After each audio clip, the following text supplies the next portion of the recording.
Halo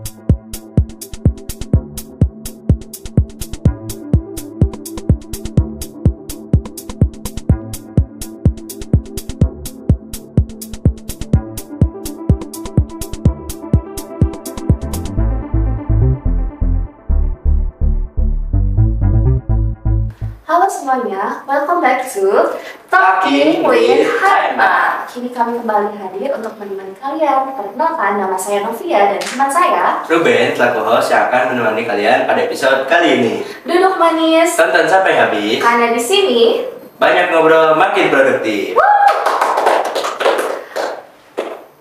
Wah, oke nih, kita mulai aja nih, Kak. Oke, kita mulai aja ya, boleh. Sekarang kita ada narasumber baru nih. Kakak tahu nggak nih siapa yang bakal jadi narasumber kita kali ini? Kalau Kak Ruben nggak tahu, ini keterlaluan banget ini. Wah, kalau narasumber kali ini pastinya saya tahu. Sip, kita panggil aja kali ya, Kak Zaid. Oke, halo Kak, seneng banget bisa ketemu Kakak di podcast kali ini ya Kak. Boleh perkenalkan dulu nggak sama teman-teman dan yang lain? Kenalan, tadi kan udah disebut juga sama Ruben. Namanya Zaid Jaulhar, selaku Ketua Umum Himpunan Mahasiswa Ketua Umum Himpunan Mahasiswa Kota Sipil 2025. Wah, keren ya, keren. Semester berapa ini sekarang? Semester 4. Oh, semester 4. Saya udah semester 4 guys. Oke, Kak, kita mau nanya nih sosmed yang Kakak gunakan akhir-akhir ini. Apa Agar nih? teman-teman tahu. Spill sosmed boleh. Spill sosmed. Nanti editor nanti kasih nih Kak. Kasih Nanti di bawah sini. kasih ya dikasih nanti. Apa nih sosial media? Iya iya Iya, Kak sosial. Zaid pakai. Cuman 2 sih sebenarnya. Apa itu? Instagram sama YouTube. Oh, sama YouTube. Iya. YouTube juga boleh di spill dong. Kalau Instagram tuh namanya agak asing nih, tilo.tilo. Kalau YouTube berarti yang buat seputar bahas-bahas mata kuliah tuh Hello Zaid tuh YouTube-nya. Kebetulan saya pernah nonton. Iya itu. Oke. Untuk kesibukan atau kegiatan akhir-akhir ini ada apa Kak? Kalau kesibukan palingan seperti mahasiswa biasa, ya udah kita kuliah seperti biasanya gitu, sama mengonsepkan apa sih program kerja yang akan kita jalani buat kedepannya. Oke, ada hal lain? Mungkin untuk sekarang 2 itu aja. Baik aja, oke. Oke, Kak, gimana rasanya nih jadi narasumber podcast 2025 ini? Mungkin nggak bisa diungkapkan nih. Baru pertama kali juga nih ngeliat kamera terus direkam-rekam juga, mungkin bangga juga gitu. Oh, ini perdana ya Kak? Iya, Oh, ini bangga lah. Mungkin agak grogi juga nih gue nih. Oh, yang grogi. Iya, mungkin bangga lah, bangga. Jadi kan sebagai salah satu program kerja juga di HMA ini. Oke, kita mau nanya-nanya beberapa pertanyaan, mungkin agak banyak Kak. Ini berulang Oke. ya? Boleh? Boleh, kita nanya-nanya nih ya. Oke, tadi kan ini perdana podcast ya, pasti Iya. bener banget. Ada mau nyapa-nyapa mungkin halo gitu. Halo, udah. Apa ini? Tadi di awal udah nih. Oh, iya. Oke, ini kita langsung ke pertanyaan aja ya Kak. So. Oke, saya dengar-dengar nih Kak Zaid itu peraih nilai terbesar di angkatan, betul? Bisa dibilang begitu. Wah, mungkin boleh di-spill? Di apa nih? IPK-nya boleh. IPK semester 4. Boleh. Kalau semester 4 kemarin tuh alhamdulillah mendapatkan 3,84. Wow, Tinggi. tinggi ya. Aduh, saya deg-degan nih, takut bisa nggak ya gitu ya, jadi pengen gitu. Oke, karena tadi berarti IPK yang lumayan besar dan akan menjadi kahim, itu kakak bagaimana memprioritaskannya? Apakah apa yang lebih penting dari IPK atau keorganisasian? Karena kan kakak itu kan sibuk kali ya, bisa dibilang. Jadi yang mana kakak yang lebih penting dan gimana cara memprioritaskannya? Sebelumnya ke Mohon itu IPK semester 3 semester 4 dong buat Mungkin kalau buat prioritas kan seperti umumnya kan kita harus memprioritaskan kuliah kan, karena di sini kita ya benar-benar harus kuliah, tapi juga kita sebagai misalnya ketua juga misalnya dalam organisasi kalian juga kan harus memprioritaskan sebagai tanggung jawabnya. Kalau untuk kuliah sendiri kita kalau misalnya jadwal kita masuk, kita usahakan, terus juga untuk mendapatkan nilai tinggi itu kita harus aktif gitu. Usahakan kalau setiap dosen nanya kita jawab. Terus kalau misalnya ada yang kita ragu kita tanyakan supaya itu saat di rumah kita tidak bingung gitu kalau misalnya apa yang dikasih dosen. Kalau misalnya buat program kerja sendiri tuh misalnya dalam organisasi kita juga harus membagi waktu. Jangan sampai yang kata gara-gara kuliah ini, yang kata organisasi yang kata saya emban, jangan sampai terlena gitu. Kita juga di organisasi kan nggak hanya sendiri kan, ada orang yang membantu juga, yang kata misalnya dari mungkin dari pengurus juga yang lain-lainnya. Berarti kasih punya tips and trick gak buat belajar di rumah gitu?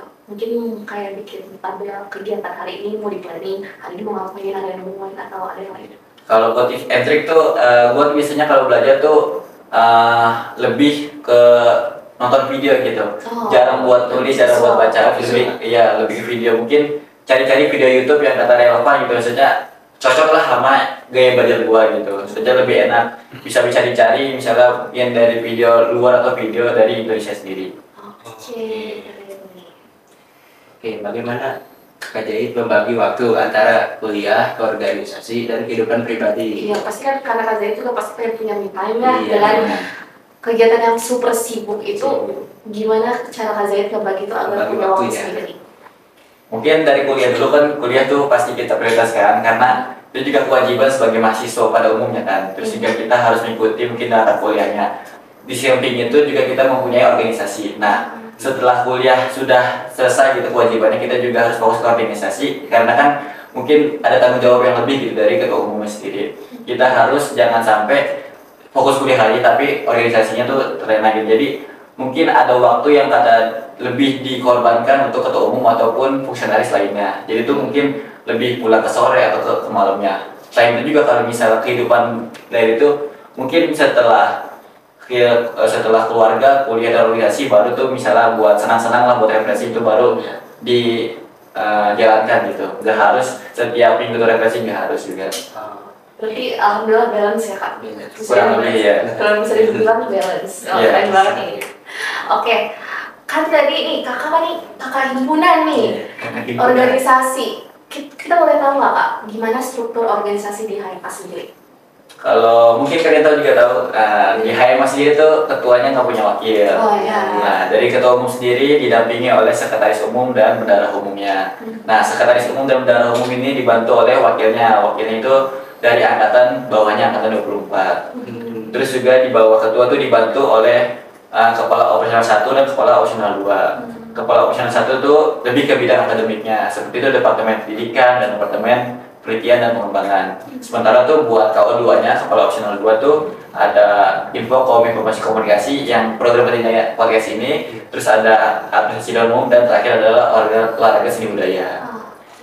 Jadi buat dede-dede maba boleh nih kita masuk organisasi kita ya. Organisasi. Oke, Kak Jahit, apakah ada kesulitan atau tantangan yang Kak Jahit alami saat pertama kali menjabat sebagai kahim? Jika ada tantangan terbesar yang Kak Jahit hadapi?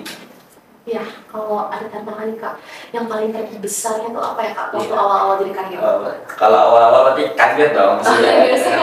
Iya kan, saya kaget juga terus juga karena mungkin kita tidak tahu hal gitu, maksudnya apa aja sih maksudnya yang harus dilakukan oleh KHIM awal-awal gitu.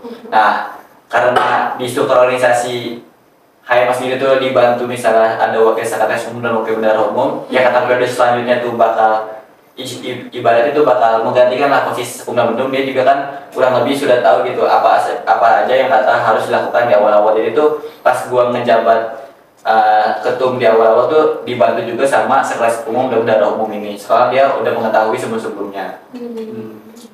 Tapi awal nervous, agak takut gak Kak? Atau kayak chill aja gitu? Ya, mungkin agak takut juga saja, grogi juga karena saja di depan orang umum juga harus punya wibawa juga harusnya gitu. Betul. Terus sebagai kahim, ada nggak sih Kak mentor atau sosok yang menginspirasi Kakak dalam apa ya, jadi kayak dia menjalankan peran sebagai kahim di HMA ini? Untuk mentor sekarang tuh pastinya ada dong. Maksudnya lebih kalau sekarang tuh ke kahim sebelumnya. Bang Ian, biasanya kan dia juga sebagai mentor utama lah setelah gua menjabat, juga harus nanya-nanya ke dia harus apa aja yang harus jalanin, apa aja yang harus dilakuin buat awal periode. Terus juga harus gimana sih apa aja yang harus dilakukan dan juga apa aja yang nggak boleh dilakukan sebagai kahim gitu. Kayak apa hal kecil yang membuat Kak Jahit tersenyum nih saat menjalani hari sebagai ketua himpunan? Yang bikin happy lah. Yang bikin happy lah. Yang bikin happy itu apa ya? Hal kecil juga boleh. Ada nggak ya? Atau kayak dipanggil kayak, oh Kak Zahid gitu. Happy ya. Lebih dikenal banyak orang, lebih jadi dosen-dosen tahu atau Oh itu juga mungkin hal happy itu palingan kalau ngeliat tuh anak-anak organisasi tuh kumpul bareng gitu kan lebih terjalin kebersamaannya, lebih enak gitu. Jangan sampai dari satu organisasi tuh beda-beda gitu, mungkin circle-circlean tuh boleh, tapi kalau misalnya dalam program kerja tuh jangan sampai gitu. Lebih ke kebersamaannya tuh suatu hal yang buat gue tuh sangat bahagia lah tuh ya. Lebih enak gitu dilihatnya gitu, jangan sampai pisah-pisah gitu. Ya, intinya adalah silaturahmi ya guys. Oke, tadi kan udah nih mentor atau sosok yang menginspirasi. Ini kalau Kak Zahid punya gaya kepemimpinan sendiri nggak nih di Hayapa sendiri? Kalau gaya kepemimpinan tuh fleksibel harusnya ya, kan ada demokratis juga ada otoriter lah. Kalau demokratis berarti kalau misalnya buat ngambil putusan kita juga harus bareng-bareng gitu. Mungkin kalau misalnya buat ngambil putusan kita ngerundinginnya sama fungsionarisnya, sama mungkin dewan harian atau kepada departemennya. Terus juga ada suatu saat kita harus melakukan gaya kepemimpinan tuh otoriter. Jadi harus mungkin di saat itu juga harus diambil putusannya, jadi kita harus fleksibel gitu. Jangan sampai terpaku cuman demokratis doang atau otoriter doang. Oke. Oke, bagaimana Kak Jahit memotivasi anggota tim yang mungkin di pertengahan masa jabatan merasa bosan, jenuh, atau bahkan lalai dalam tugasnya? Kalau buat motivasi mungkin memang kalau organisasi itu mungkin bikin capek gitu kan. Tapi kan setelah mungkin kita menyelesaikan program kerja itu juga kita senang nih program kerja itu selesai gitu. Kita bangga juga misalnya bisa bikin event mungkin sebesar ini. Nah setelah mungkin event itu selesai, kita juga harus ada refreshing dong. Nggak harus misalnya dari program kerja ini, program itu kan bikin jenuh kan. Kita harus refreshing mungkin dari program kerja ini, kita setelah program kerja kita makan bareng-bareng atau mungkin jangan bareng-bareng atau main game bareng-bareng lah setidaknya gitu. Jangan sampai cuman di organisasi cuma proker doang, nggak ada happy-nya gitu. Nah berarti Kak Zahid nih sebagai ketua nih gimana ya agar memastikan anggota HMA merasa dihargai atas kerja kerasnya dengan memiliki kontribusi yang baik itu gimana? Kalau buat menghargai itu pastinya baik lagi kayak tadi tuh, maksudnya kita jalan bareng-bareng, refreshing bareng-bareng. Terus juga kalau buat dia berkontribusi, jangan sampai misalnya anak ini mungkin jenuh gitu kalau misalnya dia cuman tanggung jawabnya misalnya kalau di program kerja kan pasti ada koordinator itu. Mungkin jangan sampai selama program kerja di HMA ini dia cuman tetap di situ, jangan sampai abadi gitu di situ. Kita kan di program kerja kan harus bertumbuh terus belajar kan. Nah itu supaya dia tidak jenuh, mungkin bisa ditukar-tukar gitu dengan yang lainnya, jangan sampai menetap di koordinator itu aja. Kayak misalnya Ruben lagi di sekretariat, nanti Ruben tiba-tiba jadi di seksi makan, seksi konsumsi terus P3K gitu ya. Kan mungkin ada yang hal baru gitu, jangan sampai terus menerus jenuh gitu. Yang paling berkesan selama menjabat sebagai kahim itu ada kayak entah itu di proker atau di proker apa, kayak kalian ada core memory yang paling berkesan gitu buat kakak, itu gimana ya? Kalau paling berkesan tuh selama maksudnya untuk sampai saat ini palingan setelah menjadi kahim tuh lebih banyak relasinya gitu. Maksudnya buat ke anak-anak yang juga dapat, terus juga mungkin ke lembaga lain dapat, jadi lebih enak gitu buat komunikasinya. Jadi gak lebih dapat banyak teman juga, lebih banyak dapat kenalan juga. Jadi buat komunikasi misalnya kita ada program kerja yang bisa kita kolaborasi itu lebih enak gitu. Bagaimana Kak Jahit mempersiapkan diri nih sebelum mengambil keputusan yang besar dalam organisasi, terutama terdapat banyak pendapat dari anggota himpunan? Iya, apalagi kan kalau misalnya ada konflik atau apa gitu kan, jadi kayak harus decide something yang besar gitu dengan banyak yang pendapat, ada yang setuju ada nggak setuju. Itu gimana caranya Kak agar biar bisa teguh dalam pendirian? Oke, palingan balik lagi ke gaya kepemimpinan itu tadi udah gua bilang juga ada demokratis. Mungkin untuk menyelesaikan suatu masalah kita juga harus berunding nih, nggak hanya kita aja yang memikirkan sendiri, juga kita harus minta pendapat dari yang kata orang lain. Misalnya kalau misalnya kita bisa minta pendapat ke dewan harian, misalnya ke sekum bendung, terus kepala operasional ataupun ke kepada departemen, supaya tuh untuk pengambilan keputusan ini tidak fatal gitu. Jadi banyak pikiran yang kata kita luapkan supaya lebih benar gitu, supaya tidak ada resiko yang cukup besar untuk mengambil keputusannya. Terus bagaimana nih Kak Zaid menangani konflik internal di dalam organisasi? Kan kita nggak tahu ya, konflik kan bisa aja kapan aja terjadi. Dan gimana Kak Zaid cara menangani itu? Mungkin kalau konflik internal yang sering terjadi palingan antar individu palingan ya. Mungkin antar individu, kalau misalnya ada nih di anak departemen ini misalnya ada kesel lah, dendam lah, mungkin anak departemen juga kesel sama anak departemen lain. Terus juga kalau misalnya gitu kita tetap ajak forum gitu juga, mungkin kita ajak empat mata, jangan sampai tuh dibuka di forum terbuka gitu. Soalnya kan kalau ditanya begitu pasti anaknya juga nggak mau meluapkan apa masalahnya kan. Iya, soalnya pasti bakal diem aja gitu ya. Iya, mungkin kita bikin forum yang kecil, mungkin isinya palingan fungsionalis aja, sama anak, misalnya anak yang kata dua ini kita ajak lah gimana jangan sampai di satu organisasi itu punya masalah, jangan sampai tuh bisa berdampak ke program kerjanya ataupun tanggung jawabnya gitu. Oke, bagaimana cara Kak Zaid ini dalam meningkatkan kerjasama antar departemen dalam himpunan mahasiswa akuntansi dan memastikan bahwa setiap anggota himpunan itu memiliki kesempatannya yang sama untuk berkembang. Jadi dia tidak merasa terpojokan, tidak merasa dia doang yang punya kesempatan kok saya enggak gitu. Nah itu juga mungkin sama kayak tadi sebelumnya juga, kalau untuk buat apa tadi kesempatan berkembang ya, kesempatan berkembang, kita juga setiap program kerja kita putar lah ininya anak-anaknya, jangan sampai dia sampai jenuh gitu di koordinator itu. Terus juga untuk memastikan dia berkembang tuh juga kita kan ada kepala departemennya, dia juga bisa memantau anak-anaknya gimana sih dia bisa bekerja di sini nggak koordinator ini. Kalau misalnya mungkin dia lebih bisa, dia bisa mengajarkan kepada teman-temannya supaya tuh program kerja ini bisa terjalan dengan baik gitu. Oke, sekarang aku mau tanya tentang departemen Kak. Tadi kan Kak Zaid apa sih menyebutkan beberapa departemen nih. Aku pengen tahu biar teman-teman yang nonton tahu apa aja departemennya. Kakak boleh kasih tahu secara rinci dan prokernya apa aja. Kalau kalian harus tahu nih, di HMA tuh ada 5 departemen. Yang pertama ada departemen pendidikan, terus ada departemen penelitian dan pengembangan, ada departemen infokom, ada non-OSB. Untuk pendidikan sendiri sebutkin program pekerjaan juga apa enggak? Boleh. Untuk pendidikan sendiri tuh ada 2, ada responsi, itu biasanya kita mengulas materi-materi yang bakal diujikan tahun sebelumnya gitu. Tahun sebelumnya misalnya keluarnya gini, kita bahas ulang gitu, kita kulik ulang. Itu biasanya tuh dilakukan sebelum ETS dan EA. Terus juga ada accounting fest. Accounting fest ini ada 3 sub lagi di bawahnya, ada CCA, jadi sekolah akuntansi buat kalangan sekolah SMA SMK. Terus juga ada accounting competition untuk mahasiswa, dan juga ada penutupan seminar internasional. Selanjutnya juga ada penelitian pengembangan.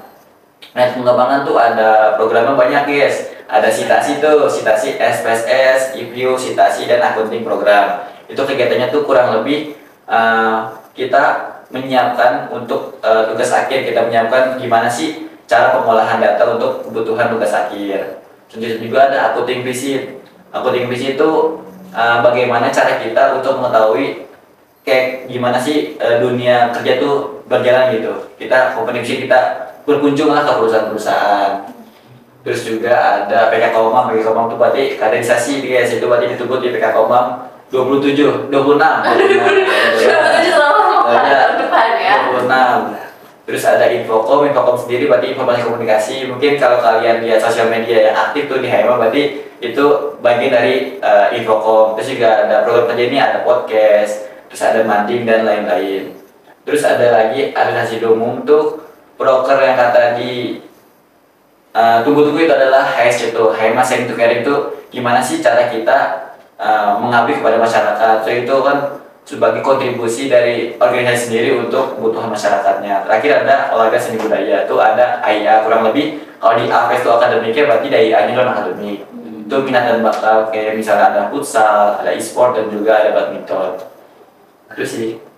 Oke. Nah, tadi kan Untuk mahasiswa baru yang masuk himpunan akuntansi boleh masuk ya, karena ini banyak banget benefit yang kalian dapetin. Jadi gak soft skill aja, hard skill juga kita dapat di sini. Oke, sorry kalau Nah, Kak, tadi kan di Departemen OSB itu ada proker tentang perlombaan. Untuk pendaftarannya itu dibuka untuk umum atau hanya khusus untuk mahasiswa Unpad? Kalau buat AI ini sendiri bisa dari mahasiswa Unpadnya atau juga mahasiswa umum gitu. Jika kita tidak hanya buka untuk akuntansi Unpad, juga kita buka untuk di luar gitu, misalnya Universitas Akuntansi di Bogor gitu. Dan juga kita buka untuk kalangan sekolah SMA dan SMK. Oke. Aku mau nanya nih Kak, gimana Kak Zaid melihat peran HMA dalam mendukung mahasiswa di luar kegiatan akademik? Di luar akademik berarti ke minat dan bakat dan non-akademik. Iya, Berarti kita dengan cara menyediakan wadah untuk dia lebih berkembang. Sebagai salah satunya itu adalah dari Coding Nation ini, di mana kita di mana dia menyalurkan minat dan bakatnya di dalam lomba-lomba ini. Mungkin dia bisa lebih berprestasi di non akademiknya dibandingkan akademiknya. Mungkin bisa lebih di futsal, di e-sport atau di badmintonnya. Oke. Jadi apakah ada target atau pencapaian khusus nih yang Kak Jahit miliki sebelum masa jabatan Ketua Himpunan Kak Jahit habis? Oh, udah pengen habis berarti nih ya? Oh enggak dong. Mungkin kalau misalnya target pasti ada. Targetnya gua tuh berarti ingin lebih berkolaborasi gitu. Jangan sampai kita menjalankan program kerja tuh cuman hanya di HMA gitu. Kita mungkin bisa kolaborasi dengan pihak eksternal, mungkin dari sponsorship ataupun media partner. Terus kita bisa kolaborasi dengan internalnya, mungkin dari kelembagaan lainnya. Itu lebih supaya kita bikin program kerja atau event tuh lebih besar gitu. Jangan cuman skalanya kata HMA sendiri. Oke, berkolaborasi ya guys. Biar relasinya semakin luas ya Kak. Betul. Oke, kita geser sedikit, sudah ke mahasiswa, kita ke alumni nih. Nah, alumni, gimana Kak Zaid membangun hubungan yang baik dengan alumni HMA? Kalau buat membangun hubungan baik dengan HMA, kita juga ada program kerja yang kata lebih mengundang alumni. Seperti kalau kemarin tuh, di bulan kemarin kalian ada rapat kerja, kita juga mengundang alumni sebagai buat mentornya kalian. Soalnya kan alumni itu udah merasakan banyak pengalaman lah sebelumnya, jadi sebagai mentornya di rapat kerja. Dan juga kita di kaderisasi juga ada peran alumni sebagai situ sebagai juga pemateri lah untuk menjalani periode-periode selanjutnya. Oke, gimana sih Kak Jahit memastikan bahwa himpunan mahasiswa akuntansi itu tetap relevan dan bermanfaat bagi mahasiswa di masa depan? Untuk memastikan relevan atau tidak kan kita juga harus menyesuaikan dengan kebutuhan akademik. Karena kita di sini berdirinya di akuntansi, kita juga harus lebih mensupport akademiknya, misalnya lebih ke akuntansinya kita juga harus menyediakan program-program tuh yang mensupport itu, misalnya dari responsi untuk mensupport akademiknya, dan juga kita harus mensupport tuh dari soft skill lah. Mungkin bisa di HMA Training Day kalau kemarin tuh kalau kalian jalani dan lain-lainnya. Oh, fun fact, kita kemarin di HMA Training Day itu banyak banget belajar ya, dari desain, proposal, sampai anggaran. Dan itu sangat membantu ya Ruben ya. Jadi top banget. Nah, tadi kan udah cerita berkesan Kak, berkesan dan hal-hal yang bikin senang. Sekarang ada hal lucu nggak Kak? Yang cerita lucu yang menarik bagi Kak Zaid setelah menjabat menjadi kahim, ada cerita-cerita yang lucu nggak Kak? Apa ya hal lucu? Mungkin kesan lucu. Oh ya, kesan lucu boleh. Mungkin setelah menjabat tuh pasti orang-orang manggil Him sama tuh. Oh, Him sama tuh. Mungkin Him sama tuh mungkin lebih enak panggilnya gitu. Oh, tapi Him Zaid atau Him aja? Maksudnya Him tuh panggilan lah. Oh, Him aja, Him. Mungkin kalau buat gue sendiri tuh nggak usah lah pakai Him tuh. Nama gue sendiri udah bagus gitu. Panggil aja Zaid gitu. Nggak usah pakai Him tuh. Jadi kalau di kelas kayak Him gitu. Nah itu males dah. Panggil aja Zaid udah Zaid. Udah Zaid aja Zaid ya. Iya. Oke. Jadi apakah ada program atau kegiatan di HMA yang menurut Kak Jahit memiliki dampak besar bagi anggota dan masyarakat? Pasti ada. Kalau itu lebih ke departemen umumnya tadi, kayak misalnya di HMA Sharing to Caring itu kita lebih mengabdi kepada masyarakat juga. Terus juga ada di samping itu ada One Day to Share, kita tuh berbagi dalam satu hari gitu, mungkin kita berbagi kebahagiaan kepada yang kata membutuhkan dan sebagainya. Dan juga kita ada target untuk kegiatan PPK Ormawa. Itu kegiatan tuh sama juga kayak HSC itu, tapi itu diselenggarakan oleh pemerintah, oleh Dikti lah. Jadi kita harus ada target di situ untuk bisa berkegiatan bersinggungan di dalam PPK Ormawa sendiri. Oke, kita geser lagi ya Kak. Sekarang nih, ada nggak satu kata atau satu kalimat, satu paragraf juga boleh, motivasi Kakak saat ini apa? Motivasi ya, lalu Apalagi kalau lagi capek-capeknya, lagi burn out, lagi kayak aduh pusing sama semuanya. Ada nggak kata-kata atau kalimat yang selalu meremai dari kakak? oke, ini dapat nih. Oke. Kata-kata motivasi hari ini. Kata-kata hari ini. Iya. Capek boleh. Capek boleh. Nyerah jangan. Nyerah jangan. Oke. Itu bakal saya. Oke.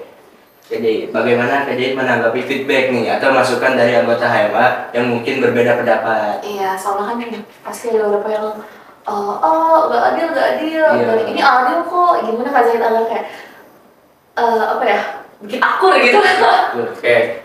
Untuk berarti saran dan kritik berarti kan harus diterima lah. Harus Iya. ya, kita harus terbuka. Tapi juga jangan sampai saran kritik ini kita lakukan semua. Jadi kan kita harus pilah-pilah. Mungkin saran kritik ini lebih ke negatifnya atau positifnya. Kita harus pilah-pilah sendiri. Mungkin bisa jadi orang itu melihat kita tuh emang nih kita melakukan kesalahan, tapi dari diri gue sendiri merasa benar gitu. Tapi jangan sampai hal itu terjadi. Kita harus lebih terbuka. Terus juga mungkin dari orang ini beranggapan ini gua salah tapi ternyata gue yang benar. Tapi itu kita harus benar-benar balance lah, jangan sampai benar-benar tertutup gitu, tutup telinga buat saran kritik dari kepengurusan atau orang lain gitu. Oke, kita lanjut lagi ya. Last but not least, gimana Kak Zahid mengelola stres atau tekanan yang datang dari tanggung jawab sebagai karim? Pasti berat banget ya sih Kak? Iya, benar. Dan harus menjaga image HMA nih. Gimana caranya Kakak nanganin stres dan tekanan? Buat tangani stres ya. Iya, mungkin kalau kayak terlalu banyak hal yang mengganggu itu Kak. Karena kalau lagi sibuk-sibuk pasti stres banget ya sih Kak? Betul. Burn out gitu jadinya. Lebih kalau misalnya kalau ke stres tuh mungkin ngambil waktu beberapa, maksudnya tidak fokus ke HMA sendiri lah, maksudnya lebih ke kegiatan di luar. Mungkin tetap aja sama anak-anak HMA tapi itu nggak ngebahas program kerja atau ngebahas organisasinya, lebih ke kumpul-kumpul main aja, main have fun lah. Ataupun kalau misalnya lebih sendiri di rumah palingan Iya, enakan belajar lah. Oh, Kak Zahid favoritnya belajar nih, Belajar, juga betul, main musik betul. atau main game gitu. Nggak bisa Oh, belajar. Iya. Oke, lanjut kalau Ben. Oke Kak Jahit, apakah ada pesan atau ucapan khusus nih yang ingin Kak Jahit sampaikan ke anggota Himpunan Mahasiswa Akuntansi atau pendengar podcast ini? Nah ya, buat teman-teman juga boleh, keluarga boleh, semuanya boleh. Semuanya. Buat apa nih tadi Pesan pesan atau ucapan khusus. Iya. Terima kasih guys sudah nonton juga nih podcast perdana ya. Iya, podcast pertama 2025 ya. Ya, jangan kapok lah kalau nonton podcast ini, nonton sampai habis juga guys, jangan skip juga. Jangan skip ya. Betul. Terus juga ambil manfaatnya, terus juga kalau misalnya ada negatif berarti jangan diterima, itu dibuang aja. Terus juga jangan lupa buka guys. Oke. Untuk anggota HMA, teman-teman HMA Teman-teman HMA berarti harus tetap semangat gitu. harus tetap semangat. Ya, harus tetap semangat. Terus juga kuliah jangan sampai dilupain, tetap juga fokus ke tanggung jawab di organisasinya. Oke, buat dede-dede maba mungkin yang kepo melihat FEB Unpang ini. Betul, untuk anak-anak kici ini. Nggak kira kici. Iya. Jangan Berarti kici. ditunggu berarti buat HMA selanjutnya berarti di PK Komon 2026 awalnya. Iya, nanti bertemu sama Kak Zahid nih. Betul. Siapa yang mau kenal Kak Zahid? Ayo masuk himpunan dulu. Oke. Mungkin hanya itu yang akan kami tanyakan Kak Jahit. Alhamdulillah kita sudah di penghujung acara podcast kali ini. Untuk Kakak, apakah ada yang ingin disampaikan? Udah ya tadi. Udah ya? Oh iya. Udah dong tadi. Lupa. Oke, kita mau ngucapin terima kasih banyak ya Kak Zahid Iya. sudah datang di podcast ini. Terima kasih banyak sudah menyempatkan waktunya. Semoga sehat selalu dan semangat selalu Kak. Alhamdulillah. Amin. Sekian podcast dari kami. Nantikan episode selanjutnya. Dadah.